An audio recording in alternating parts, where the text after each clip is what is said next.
Gisugda na ang mga pocket meeting subay sa pagpahigayon sa ASEAN Tourism Forum dinhi sa Subo. Si Luan Mayrondina sa report. Sa usa ka luxury hotel sa Cebu City, gipahigayon ang 63rd ASEAN National Tourism Organizations Meeting nga gitambungan usab sa mga senior officials gikan sa 11 ka mga member states. Kini naglakip sa nasod sa Indonesia, Malaysia, Philippines, Singapore, Thailand, Brunei, Cambodia, Laos, Vietnam, Myanmar ug ang labing bag-ong miyembro sa ASEAN, ang Timor-Leste. Si Department of Tourism Undersecretary Verna Buensuceso ang formal nga nibukas sa tigom. Sa iyang pakigpung, iyang gihimug-atan ang dakong importansya sa Subo sa ASEAN tourism history.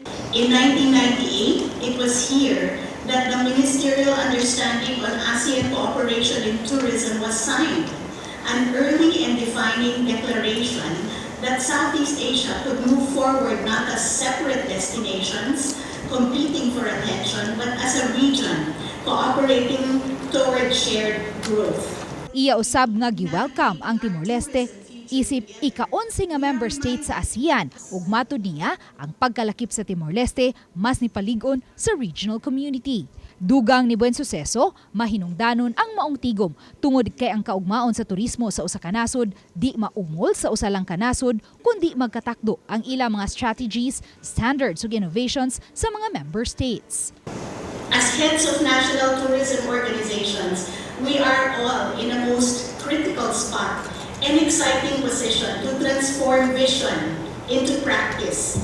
What we decide and coordinate in the meetings like this translates into visitor journey, the competitiveness of our destinations, the resilience of our enterprises, and the livelihoods of our communities. Ang ASEAN Tourism Forum kabahin sa kutay sa mga kalihukan subay sa pag-host sa Pilipinas sa ASEAN Summit 2026 kundi nagsilbing share sa ASEAN ang nasod.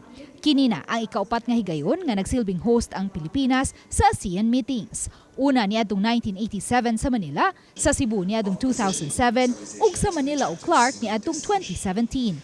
Mga kapuso, sa Miyerkules pa, opisyal nga buksan ang ASEAN Tourism Forum kung diin gilaumang mutambong usab si Presidente Bongbong Marcos Jr. sa welcome dinner.